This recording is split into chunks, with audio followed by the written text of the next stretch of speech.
This video is supported by Brilliant. Told you there was going to be another one. So last month I did a video about the Victorian era and how it was utter insanity, and I wasn't really sure how it was going to do. It was a bit of a departure for this channel, just a little rabbit hole that I had fallen down that I thought was really interesting. I didn't know if anybody else would care about it, but yeah, it turns out it did pretty well. Turns out you guys are freaks too. But like I said in this video, there was actually a ton of stuff that I cut out of that video and saved for yet another video, which is kind of unfortunate because the stuff that I cut out is actually some of the more salacious stuff I ran across. Because this focuses mostly on the health and beauty fads that the Victorians got into, and yeah, if you think that the way they decorated their homes was crazy, just wait till you see what they did with their own bodies.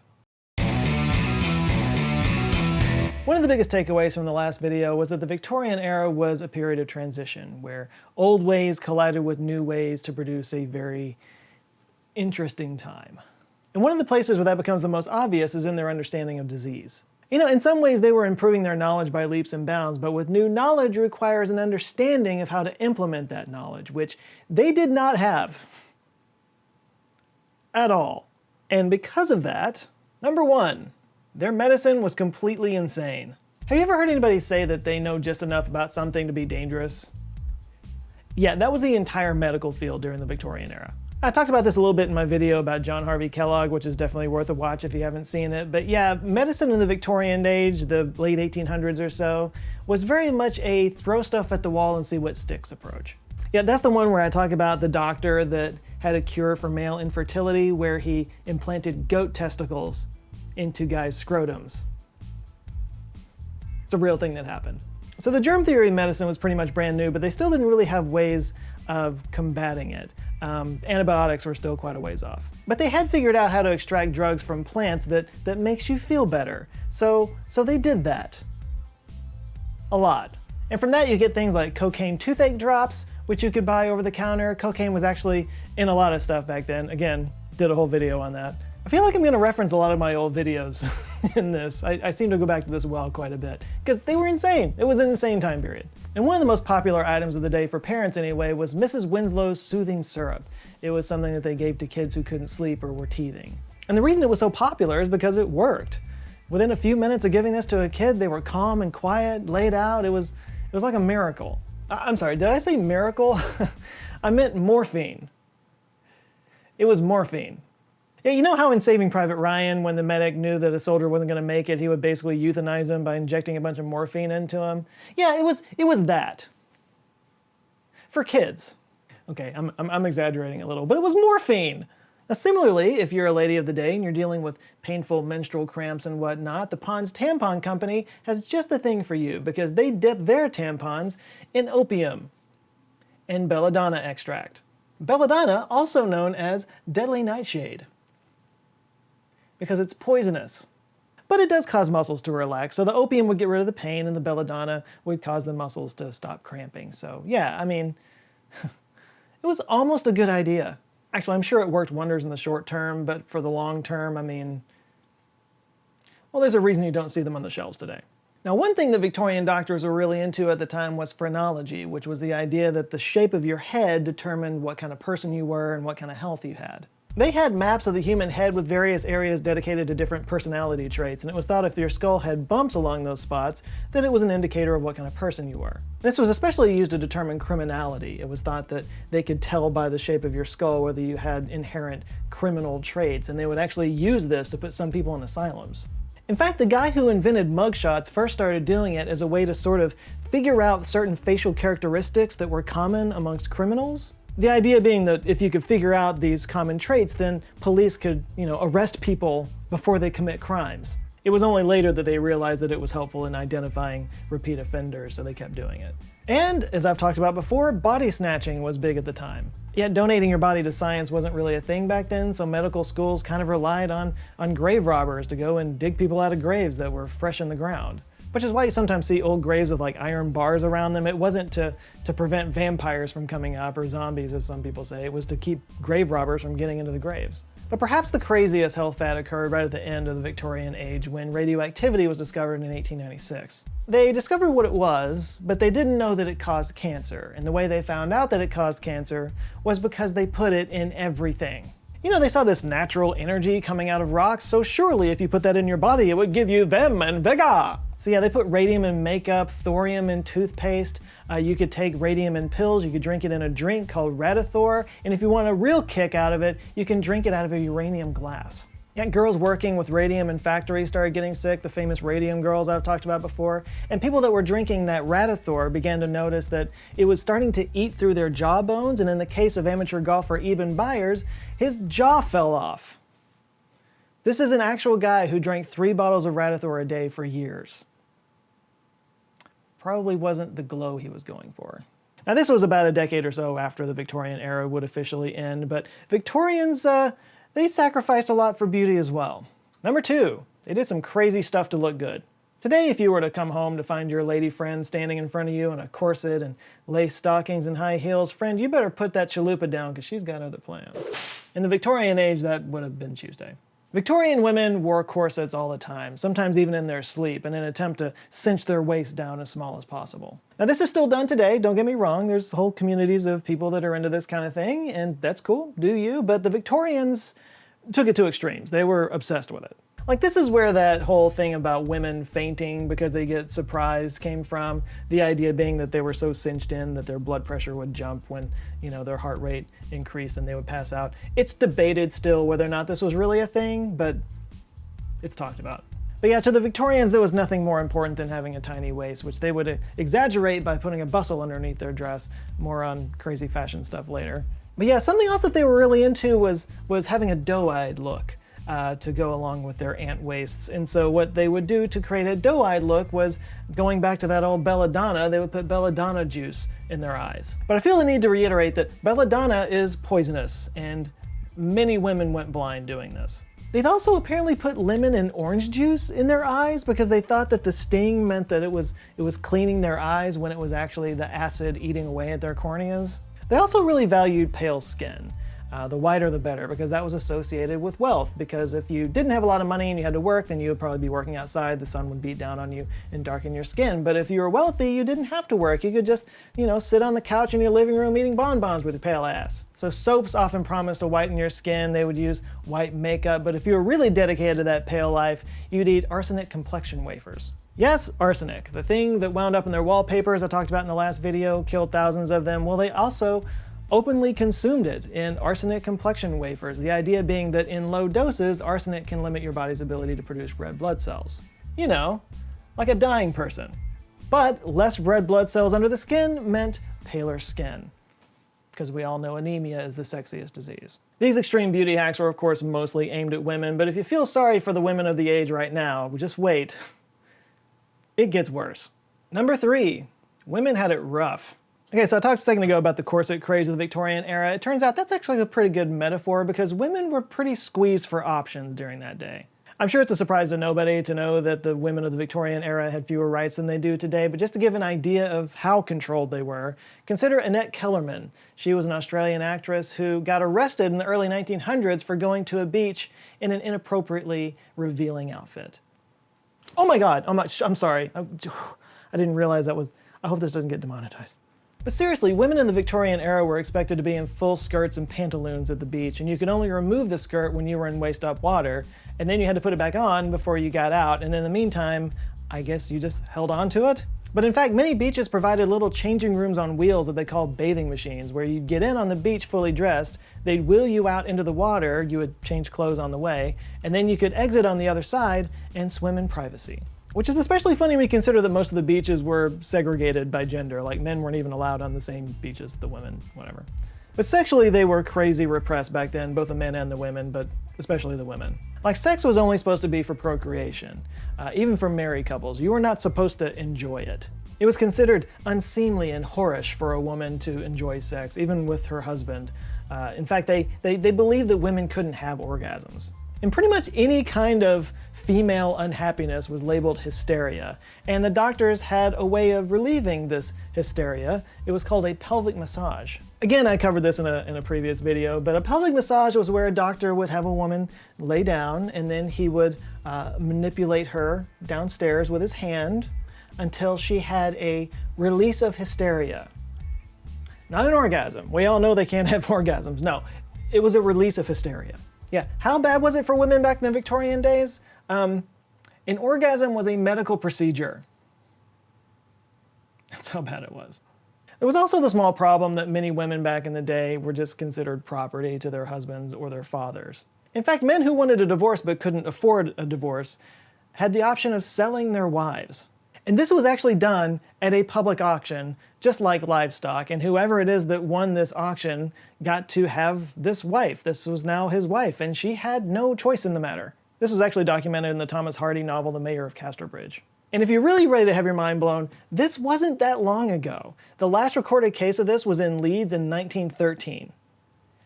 There are people alive today that were around when it was legal to sell your wife. But I don't know, maybe as a way to sort of deal with that whole situation, women of Victorian days indulged in some pretty crazy fashion. There's the aforementioned corset and tiny waist craze that I was talking about, but yeah, they would also include a bustle. The bustle was a little wire floof that they would put right above their butt that would cause the dress to kind of flare out behind them, kind of made it look like they just farted. It served other purposes. It kept the tips of the dress off the ground, and I guess depending on how you look at it, it could be seen as an act of modesty, like it's hiding their actual figure, or the exact opposite. It's supposed to be like a, Victorian dump truck. But believe it or not, this was a minimized version of something that came before it. Really popular in the 1850s to 1870s, women wore these steel cages under their dresses called crinolines that flared the dress out up to 6 feet wide. It was a ridiculous fashion, and it was criticized at the time as well, but its merits are debated. Some women enjoyed wearing them because it kept their legs cooler with all the heavy material lifted off of them. It kind of created this space underneath there. That meant they could move their legs around a little easier, maybe walk around a bit more, and the wide dresses gave them more personal space and kept the creepers off at the parties. But on the other side, they were big and bulky and put women in literal cages. But the worst thing was, say it with me, they killed a lot of people. Crinolines caught fire constantly. Homes at the time were heated and lit by fireplaces and candles, and you can imagine trying to navigate around a space like that with a giant dress that flares out that wide and knocking stuff over. And the dress, by the way, was made of very flammable material. In fact, it's estimated around 3,000 women died every year from dress fires. On a lighter note, one popular trend in the 1800s was for women to wear hats with birds on them. And I don't mean patterns of birds, I mean an actual dead bird. And jewelry made out of insects was popular for a while too, especially beetles. But one last thing about women in the Victorian age, they did find one other way to sort of rebel against the system and everything that was going on, and I did not see this coming before I found it when I was doing research for this, but nipple rings were popular. Yeah, they called them bosom rings, and they started in Paris and kind of made their way around as a little sneaky act of rebellion, but it was mostly popular amongst the aristocracy and the wealthier women because they knew that if somehow they got caught, they wouldn't be punished like people in the lower classes would. On that note, let's go from nipple rings to haircuts. Number 4, barbershop quartets got started for horrifying reasons. Okay, so barbershop quartets as we think of them today with the outfits and the harmonies and all that, that actually got started after the Victorian era, mostly coming from African-American slave songs and harmonies and whatnot. But the origin of a barbershop quartet did kind of get its start in the Victorian days. And the reason that this got started is amazing. So many of you may know that way back in the day, barbers were a lot more than just people who cut hair. They were kind of like the town surgeons. In fact, they were called barber surgeons, and what separated them from doctors would, determine what a disease was and offer poultices and herbs to take, that kind of thing. But if anything needed to be opened up or any blood needed to come out, that's what the barber surgeon did. Steve Martin fans might remember the Saturday Night Live sketch, Theodoric Barber of York. That's kind of how it was. Medicine is not an exact science, but we're learning all the time. Why, just 50 years ago, we would have thought your daughter's illness was brought on by demonic possession or witchcraft. But nowadays, we know that Isabel is suffering from an imbalance of bodily humors, perhaps caused by a toad or a small dwarf living in her stomach.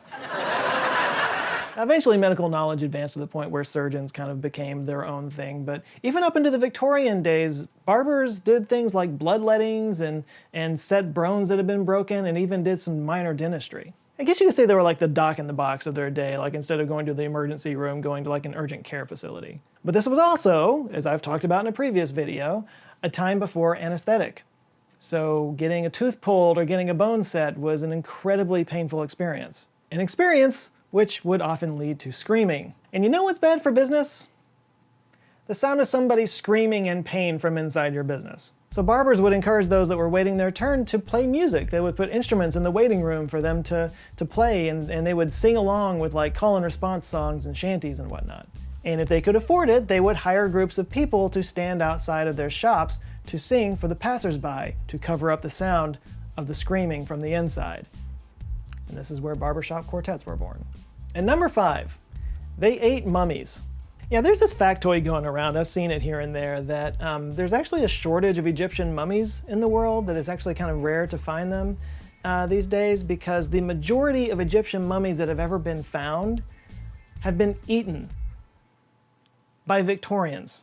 For the record, that is a wild exaggeration, but it's also not much of a lie. So again, the Victorian time was this weird mix of terrible new ideas and terrible old ideas. So while some people were drinking irradiated water and causing their jaws to fall off, there was also this common belief going way, way back that ground up Egyptian mummies had medicinal properties. According to a 17th century physician, Dr. Robert James, mummies, or mummia as it was known, could serve as a blood thinner, painkiller, cough suppressant, anti-inflammatory, menstrual aid, and promotes wound healing. Yeah, spoiler warning, it does none of those things. So this falls into the category of medicinal cannibalism, and this goes back literally thousands of years. Way back in the day, it was believed that you would gain a person's strength by eating part of their body. In fact, when Roman gladiators were killed, people would often go down with scarves and soak up the blood and drink their blood to try to gain strength from it. And the mummy thing specifically, it's thought that it might have actually come from a bit of a misunderstanding or a mistranslation of the word bitumen. Bitumen, or bitumen, I've heard it pronounced both ways, it's basically the same as asphalt. It's this pitchy, black, sticky goo that is made out of hydrocarbons the same way oil is, so it's very abundant in the Middle East. And it does have some medicinal properties. It's antibacterial, so you can put it on a wound and it'll prevent it from becoming infected. So bitumen has gone by different names over the years, but it was a 10th century Persian physician named Razes that named it mumia after the word mum, which is the word for wax because it was sticky. And that's where the term mummy came from, because when Europeans first found these Egyptian mummies, they had this sort of black coating around them, and they assumed that it was this mummia substance. And they were right and wrong about that. Earlier Egyptian mummies were actually covered with resin, which would get blackened and harden over time. Now later mummies did actually use bitumen when it became more mainstream and it wasn't just royalty that was getting this done, but it was the more sort of commoner people that were being embalmed with bitumen, which is kind of ironic because one of the reasons why people consumed Egyptian mummies in powdered form and everything, again, was because they thought that they were taking in their greatness because they thought they were all royalty, but the bitumen that they were actually getting was from the commoners. And they also used mumia in paint to create a color called mummy brown, which I guess is better than having arsenic in it. So while they didn't eat most of the mummies in the world, they did definitely consume some Egyptian mummies, but there was a bit of a just mummy craze that went on in the Victorian days. After Napoleon invaded Egypt in 1798, he brought some mummies back with him, and this sort of stirred everybody's imaginations, went through this big whole Egypt phase, Egyptomania is what it was called, and mummies from Egypt began to just flood the European continent for the next coming decades. And this led to mummy unwrapping parties. You know, that thing where you invite a whole bunch of people over and sip brandy while you desecrate the actual human body of a person? It was that kind of thing. But no, these were pretty much exactly what they sound like. Especially high-level aristocrats would have people over. They would maybe show off some of the trinkets and stuff that came from the tomb that they acquired. They would pass around drinks. And then the main event, they would bring the mummy out, they'd put it on the table and unwrap the mummy and eventually reveal this face that had not been seen for millennia. Some found this to be strangely beautiful, others were horrified by it. And it was also common to find jewelry and trinkets and stuff hidden in the bandages of these Egyptian mummies that was part of their funerary process. So they would take these little trinkets and just kind of hand them out as party favors that people could take home. And some people made whole careers out of this, like Thomas Pettigrew, who was a well-known surgeon who had so many of these mummy wrapping parties, had unwrapped so many mummies over his time that he actually became a bit of an expert in it. In fact, he wrote a book called The History of Egyptian Mummies in 1834 that went on to become a big hit. Although in his studies of these mummies, he took the opportunity to measure their skulls to try to prove that they were actually Caucasians and not Arabs or Africans, because of course he did. You mean somebody assuming that an ancient non-white civilization couldn't have possibly built great things? Glad nobody does that anymore. Egyptomania went on for a large part of the 1800s, but it did eventually begin to wane because the field of archaeology, first of all, it kind of became more regulated and not such a free-for-all anymore. And, you know, people just kind of got used to it, you know? Seen one mummy, you've seen them all. But still, all over Europe and the United States for that matter, thousands of mummies have been unceremoniously displayed in museums and curiosity shops and sideshows, never having been returned to the tombs that they came from. But hey, at least they weren't eaten. So there's a lot more that I could add to this video, but I think you get the idea. You know, just like their engineering and scientific knowledge, their medical knowledge took huge leaps and bounds during the Victorian age. Like I talked about John Snow in the last video and how he was the guy who figured out that cholera was waterborne and kind of led to the germ theory of disease. Well, it turns out he was also one of the people who cracked anesthesiology. So for the first time in history, people could get surgeries done and not be in unbearable pain. And I don't think we can conceptualize what a big deal that is. I mean, yes, obviously it's less painful, but what that meant was back then people wouldn't get things done that needed to be done. Little minor surgeries that would be nothing today, thousands of people died from regularly back then. And maybe an even bigger thing is that surgeons could take their time to get everything right because there wasn't somebody screaming in pain while they were doing it. Like before anesthesia, a good surgeon was the one who did it the fastest. Like that's all that mattered. And the fastest surgeon of his day, and I'm going to assume of all time, was a guy named Robert Liston. He was famous for being able to amputate a leg in less than 5 minutes. His record was 28 seconds. But before you cheer him on too much, he also performed the only surgery in history that had a 300% mortality rate. Yeah, he was doing a leg amputation and he was going so fast that he accidentally cut off 2 of his assistant's fingers, and somebody watching got so horrified that they had a heart attack and died. And then later, both his assistant and the patient died of infection. So yeah, 300% mortality rate. So yeah, who else is happy to be alive today?